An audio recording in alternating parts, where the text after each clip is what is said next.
Hi kids, this is your superpower kid, Neva Lee Recla. And today I'm so excited for what we're talking about. We are talking about innovative online entrepreneur. And I think that's such a big part in life and business, being innovative and being online, because most of the successful entrepreneurs are innovative and are online. They're they're getting their stuff out there and they're being creative. So to talk with us today is Kevin Ehlinger Wilde, and we met at New Media Summit from Steve Olsher, and he is the founder of WildSparks Consulting, and he has written books for kids to turn obstacles into fun. So without further ado, will you help me welcome our guest, Kevin Ehlinger Wilde? Yay! Hi, Kevin. Hi, Neva. Great to be here. Thanks for the invitation. I'm excited to get a chance to talk to you. Yeah, thank you for coming on. Yeah. I'm so excited. So what are your superpowers? So my superpowers. So I would say I have probably three superpowers. One is that I have the ability to play. I love to play a lot.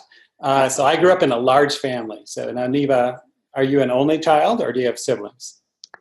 I'm an only child in this house. Okay. But I have two half siblings from my dad's previous marriage. Great. So you have the idea of being all alone. Well, I was surrounded by 9 other kids. And I was the second youngest. So like you probably sleep in your own bed. I actually had to share my bed forever, like till I was 18, and I finally got a chance to move out. So because of that, we got a chance to play a lot. We always had playmates all the time. So I love to play.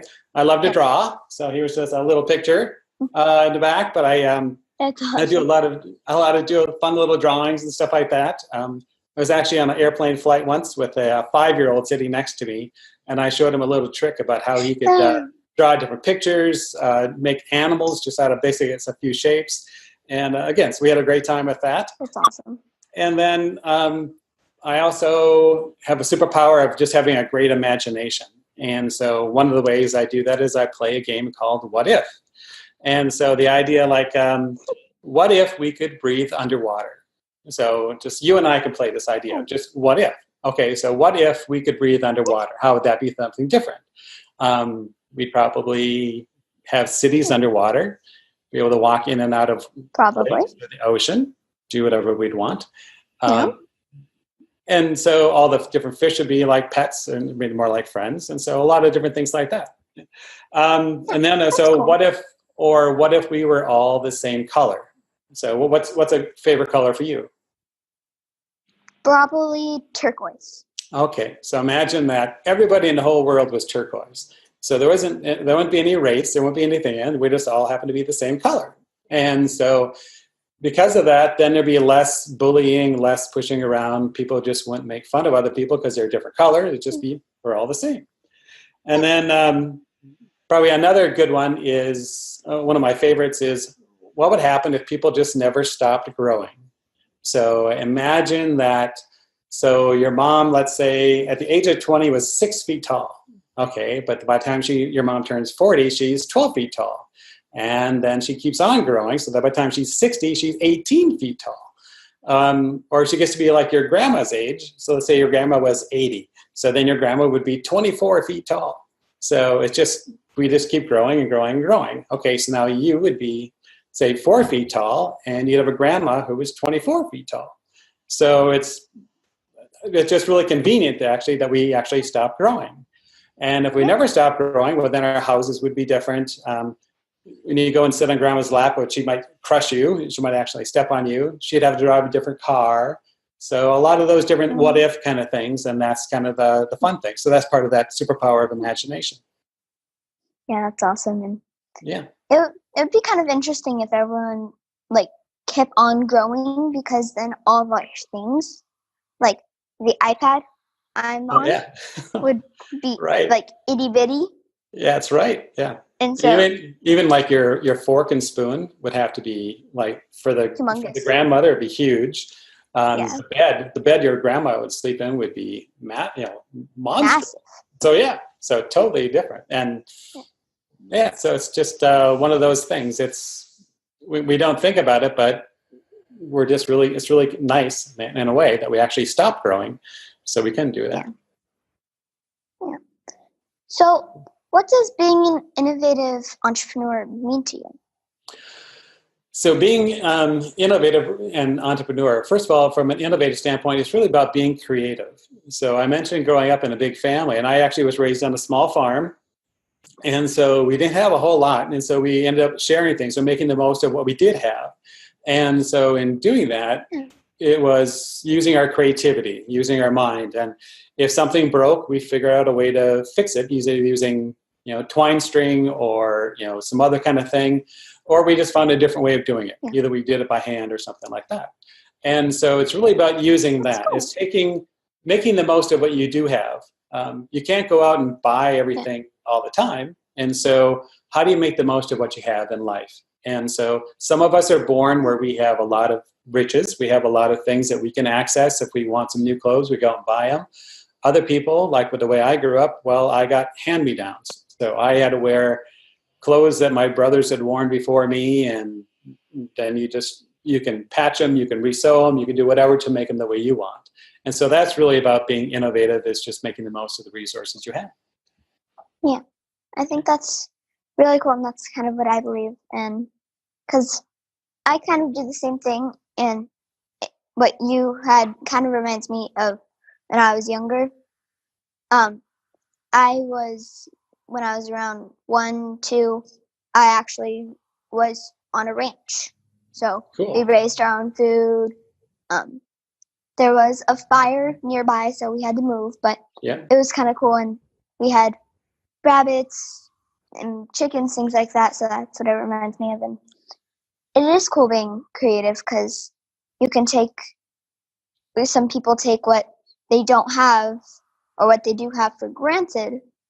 And so when you can take something that you don't appreciate that much, or you take something that you have and turn it into something new or maybe better or something like that, it's being innovative.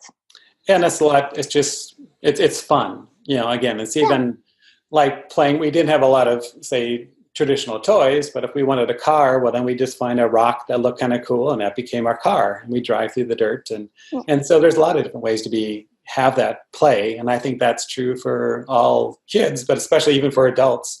And so when we talk about being innovative, a lot of people, when they get older, they kind of stop thinking like that. And I guess that's one of the greatest things. If you have that ability to continue to use your creativity, the better it is. Yeah, I agree with that, because some people, like I was saying earlier, is like you can look at something and it might be plain, like you said, a rock, and you can use your imagination to turn it into something like with a bunch of mechanics, like a car. So I think that's really awesome.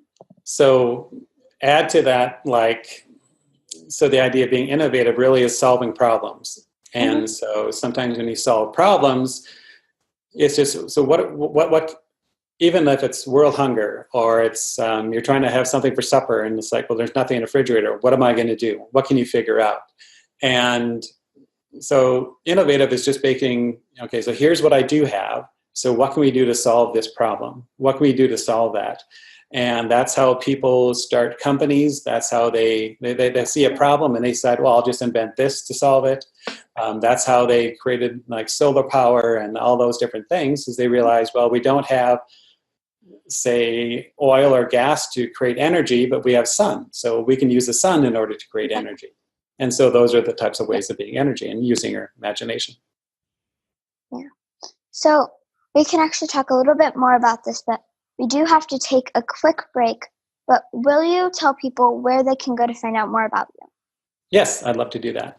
So they can go to www.wildspark.com, WILDE, spark.com, and they can learn a lot more about the types of things I do. Awesome. So we've been talking with Kevin Ehlinger Wilde about innovative online entrepreneur.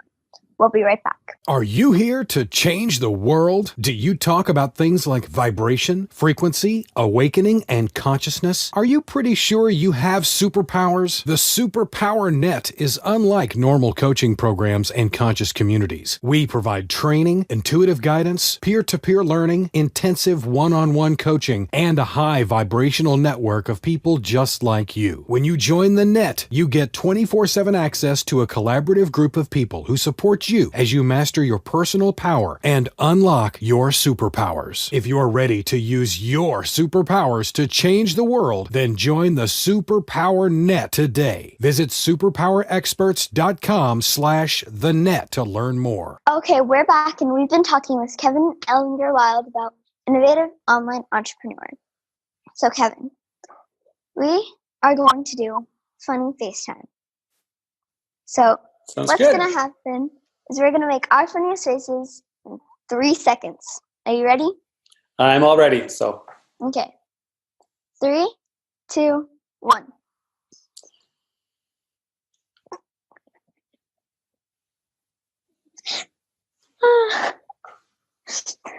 Those are good funny faces. I don't know why I tend to do the ones that hurt my jaw. It doesn't make sense to me. And of course, you probably do the funny faces all the time. So yeah, so it's great. Yeah. For me, I have to really stretch my face. So, what were you like as a kid? You kind of described it a little bit, but maybe were you into things like business or maybe doing books, things like that? Now I say, so the funny part when you're the second youngest out of 10, the biggest thing is that like right now you get your mom's attention all the time. For me, getting attention was a challenge because there's so many other kids to do things with. So I learned from an early age, I happen to be left-handed. Everybody else in my family was right-handed. And so I realized that left-handed was actually good because it made me different and made me special. And so, so then I realized well, being different was good. And so then I started doing little sketches and drawings, and my mom said, hey, those are really nice. So I realized, okay, well then drawing is nice because it gets me attention. I can do something that nobody else can do. So I learned early on basically what they call in the business world is marketing. Basically, how do you set yourself apart? What makes you unique? And then how do you example on that? So I realized that, well, being able to be creative and being drawing and all of that, problem solving, made me unique. And so I've been able to leverage that into what I do for work is helping other people and other companies be unique too, finding out what makes them special and then how to talk about that. And so, as a kid, again, for me, it was always about playing, having fun, and making, again, just using that imagination. Yeah, that's awesome. And it's fun knowing you can be creative and have an imagination and get things done with it. So like in business, I feel like the most what is the word I'm looking for? Like the most kind of successful businesses are the ones that are willing to play. Because if you're willing to play, you can be creative on different ideas, things like that. And it's fun. Because especially if you're open to new things, because there's always new games, new ideas, new ways of doing things. And one thing that I really like doing is making up games. So let's say I play basketball and we start doing it like normal. Well, then we start doing, let's shoot behind our head and let's dribble between our legs, or we'll make up different games like around the world where you shoot from different spots. Same thing. And again, so it's really about again, having fun, like you say, and that all leverages itself into business too, right? Like you said, the businesses that love to play are the ones that have the most fun. Yeah, exactly. And when you're playing as well, it's like not only play doesn't have to be just a childish thing or just play, but it can be like in business, and it can be as well like kind of get things done as well. Yeah. And so instead of being like just play, you can be like, okay, how do I turn this fun play into business and what I want to do here, you know? So one of the things that I work with a lot of companies on is how to come up with ideas. And one of the biggest things there is about play. So one of the things we do is we have people, let's say we're trying to come up with the next best broadcast show. And so we have somebody, everybody makes a paper airplane. We write down our idea on our airplane and we throw it across the room. And then they do that and they throw it across the room. Then I read their idea and I add to it and then I throw it back and they do the same to mine. So we kind of build off of each other's ideas. And if you get 20 people doing it and you got all these airplanes flying around, it's really kind of fun and cool.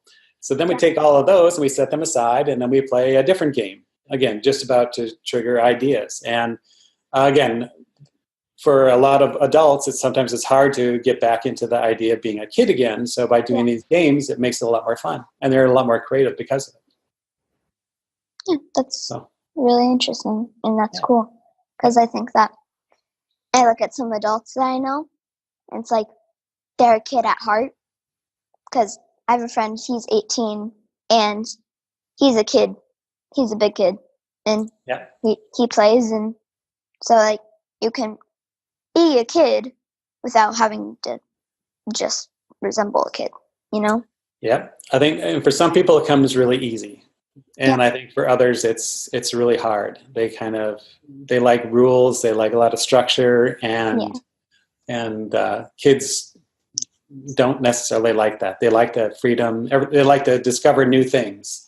And that's the best thing. Sometimes when people get older, they want to get into where they only doing the things that they know. And play it safe. So some people assume that they don't like something before they try it. Right. And so you don't really know if you don't like it because you haven't tried it before. And so, like, trying a new food, you can't say, I don't like that food. I haven't tried it. That just doesn't go together. Yeah. So I think that being able to be creative and take a step forward and go, I'm going to try something new this time. Although I think sometimes like eating snails, it's just one of those, it might be really creative, but maybe I won't try snails, or like fish eyes or some of those kind of things. It's like, so some things I'm still okay with just not trying just because of that kind of stuff. Yeah. I believe I've had escargot once in my life. Have you? But I would say the most creative thing I've done, food-wise, is eat alligator. And it looks like calamari. Okay. And it tastes like calamari. Or it kind of tastes like chicken as well. So I find that sometimes the most different things I look at can, like, something I know I like and something I know I haven't tried yet. And I think maybe I can look into it and see if I would like it. I go, nah, I wouldn't like that. And then I try it and I'm like, this is exactly like this thing over here that I like. So when you try something new. And the biggest thing is just your mind. Basically, if you just tell yourself that you're going to be open to trying it and at least seeing that makes a big difference. And just being open to new ideas, new ways of doing things, that's kind of the fun part. Exactly. And it's exciting to try something new, you know. But some people let their fear take over, and they go, "Nah, that's too scary. I don't want to do that."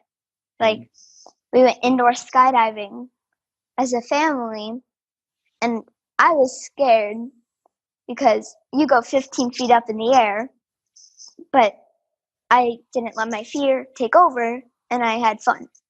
That's great. That'd be a bonus. I went skydiving for the first time last year, and so same thing. And but I wasn't scared. Actually, I was really excited to do it. And when I actually leapt out of the plane, it was amazing just to everything that you see from that level, and the fact that there's literally nothing below you is it's a lot of fun. So cool. Skydiving for me is one of those things where I'm like, I'm okay doing that in like 48 years. So it's telling you to do that right now. When So I have 4 sons and a daughter, and when each of them graduated from high school, our gift to them was skydiving. And the reason being that we felt that, well, if you're brave enough to jump out of an airplane, then you're brave enough to face anything that the world is going to face you. And so they all appreciated it and they all did it. And so the reason I went last year is because my youngest son had just graduated. And so once all of them made it through, then it was my turn. So yeah, but it was a great thing, and every single one of them remembers it vividly. That's awesome. That's a great experience. And I think that's part of the fun, is having different experiences. Like you mentioned, growing up on a ranch. And so that's really unique. Not many people get a chance to know what it's like to be on a ranch or on a farm, and how different it is, and how wonderful it can be. And it's a totally different kind of style than growing up in town. Exactly. And both are great. They're just different experiences. Yeah. And actually, another thing for me with the fear part is I got my ears pierced for the second time. And I was nervous because I didn't remember the last time I did. And I was like, it's going to hurt, isn't it? And so I had my dad pinch my ear and to show me the pressure. And I'm like, it's not going to hurt that much. And I got to talking with the lady, and she's super nice. And I noticed once I saw like the tools, I was at first nervous, and then I realized, wait a second, she knows what she's doing with it. I'm okay. And so I think that a lot of times when my parents are teaching me is like, if you let your fear take over, you're going to miss out on a lot of things in life. So. Yep, I think that's a great idea. And so I know, like, have you ever gone to a doctor and you got a shot, like with a needle? Quite a while ago. Okay. So like I just had a flu shot, and so they rub your arm, and they actually take the long needle and they stick it into your arm. And it's actually kind of fascinating if you look at it almost differently, where you actually watch the needle go into your skin, and you see it, and then here you feel the sensation, and then they do it and they pull it back out. And so sometimes when you actually see exactly what's happening, it makes the fear go away a little bit, or you just look at it as, okay, I know this is going to be pain, but it's just the process. So so it's interesting what you were talking about, like getting your ears pierced, which I have never done. So, but yeah, it's great. Yeah, because if you look at it, fear is a part of our minds that takes over for some people, and so they live in that, and they don't do fun things, and they don't go skydiving, right? Or they don't eat alligator, or they don't try something new. And there's been so many times where I've been nervous about something, and then I finally like, okay, I'll do it. And sometimes I do regret doing it. Like, we went as a family to California Adventure World, and we did the Tower of Terror. And I did not like it because, like, you're flying, and I'm like, I want to fly in a different way, not dropping. And, like, my heart was pounding, and I was holding my sister and my dad's hand very tightly. And I remember after I asked my sister, I was like, is it done? And she looked at me, and she said, nope. And we kept on going down and down and down. And I'm like, when is it going to stop? But there is times where you don't regret it. Right, exactly. That was just one of those situations for me where I absolutely did regret going on it. But so I think the idea of fear has a lot to do with how adults do it, even within business. So you talk about innovating. A lot of people are afraid to try something new. And so they don't take a risk, and they don't innovate because they know what works, and why would I want to risk anything? They're afraid of it. And so I do a trick where I basically, anytime I want to try something new, I basically say, well, what's the worst thing that can happen? And so if I'm trying a new business adventure or something like that, well, what's the worst thing that can happen? Well, I'll lose all my money and everything else, and I'll have to go get a job at, say, McDonald's. Okay, well, then you figure, well, could I work at McDonald's and make a living? It's like, well, yeah. It's okay, well, if I'm willing to do that and I could do it, well, then there's no reason why I shouldn't try this. Yeah. And so sometimes if you can think of what the worst thing is, and if the worst thing is you're okay with that, okay, well, then I'll go ahead and do it. And sometimes if you also look at the benefit and as well and say, well, what's the benefit of going on this? Right. Like for me, going on the Tower of Terror, I can check that off my list of things I Right. should do before I die. Or it wasn't on my bucket list, but now it's off of it. Yep. And so if you can look at the benefit and be like, how am I gonna either learn from this, or how am I gonna go back to my house knowing I did that?